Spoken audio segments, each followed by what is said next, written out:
Tlačiť na naše krídla a my sme si to obhodili okolo nich. Mali sme centra, ktorý išiel z rýchlosti, takisto druhé krídlo a tak sme si vytvárali prečíslenia. Takže oni sa snažili forčekovať a hrať fyzicky a spolu s backmi našimi a celkovo z nášho obranného pásma sme vychádzali, ako sme si povedali a z toho sme si vytvárali tie šance.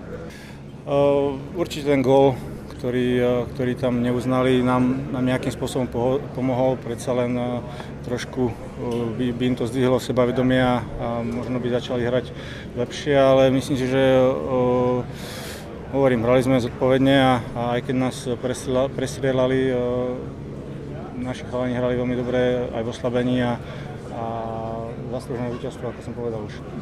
To nie, sme sa dohodli, teda respektíve sa dohodlo, že tá hymna tam nebude a každý sme hrali za spoluhráča vedľa seba, za našu vlajku, čo máme na ramenách a dobrý vstup do turnaja. Tak neovplyvníme, čo sa píše, takže my máme skúsenú skupinu hráčov a hovorím, výborný vstup do turnaja, nemáme veľké oči, snažíme sa hrať od tretiny k tretine a musíme teraz regenerovať a pripraviť sa na Čechov.